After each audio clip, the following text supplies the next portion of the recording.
Hello, everybody. So lately, there's been a lot of controversy on my posts about hospice. What hospice is, what it does, how you get on hospice. And there really are so many misconceptions out there when I read all the comments that everybody's writing. So I've created this video to talk about how it actually works. I'm also including clips of my interview with Henry Mason Jr., who is the owner of Precious Hospice, who came to interview me, which will hopefully help you understand more. Before I go into the clip, I just want to say, I don't know how it works for other people, but in my case, you do not willy-nilly get on hospice. When I was discharged from the hospital at 60 pounds, the hospital put in the consult and the recommendation to my doctor to go on hospice. So, step one, the hospital believed I had 6 months or less to live.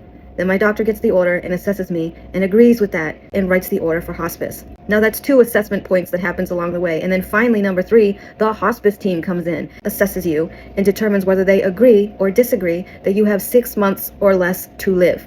So 3 different organizations had to agree that I was suitable for hospice. I was 60 pounds, yes, I said 60, and I had not eaten in a month because I had and have fluoroquinolone toxicity and severe mast cell activation syndrome. I stayed on hospice for a total of 9 months.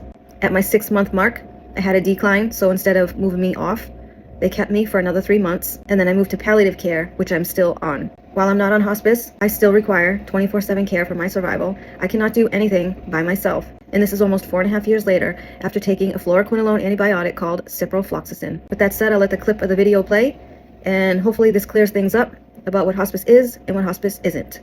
That's all I got.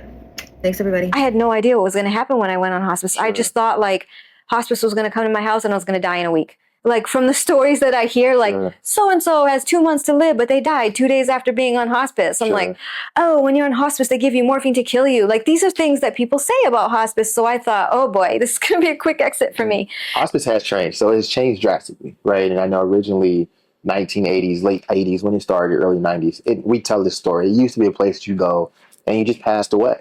That's what I thought. I think most people still think that. It has become this thing where we try to give you everything you need in your home. 2 reasons. One, the hospital has what we call a mortality rate.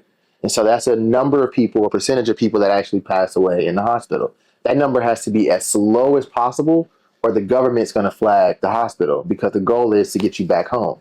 So the other part of it is the government would rather pay, Medicare, insurance, whatever, rather pay a hospice company nothing compared to what they're paying a hospital to keep you in a hospital. And so they've extended the program.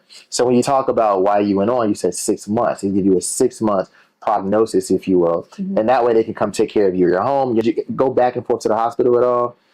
Not when I was on hospice. You just call because they're available 24/7. Yeah. So you go on hospice. You're on hospice for how long? 9 months. Why'd you come off hospice? Oh, most people call it a hospice graduation. You have a graduation? Yeah. Yeah. Well, the way they said it to me was, we know you're not okay.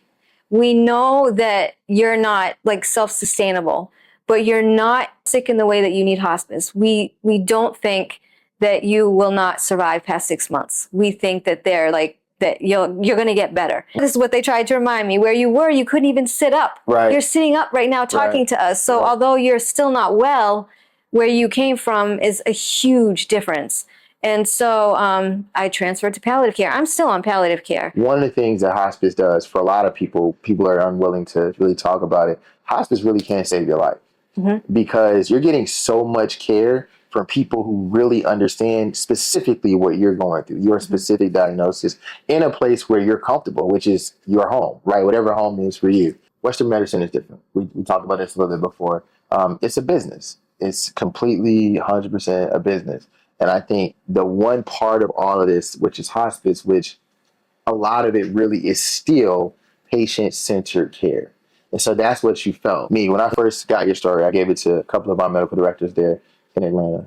They had never seen anyone come back from it. Isn't that a testament to itself, right? The fact that you've come from, to be honest with you, less than 5% of people graduate from hospice anyway. They definitely don't graduate and consistently get better, right? So is there some positivity there where you can at least look and say, I am getting better, just not as fast as I might like to get better? Yeah. Does that help you at all? Is that something you think about? It does. It does. It's just not fast enough. It's not fast enough. It's 4 years. Oh my God. It's like I'm in prison.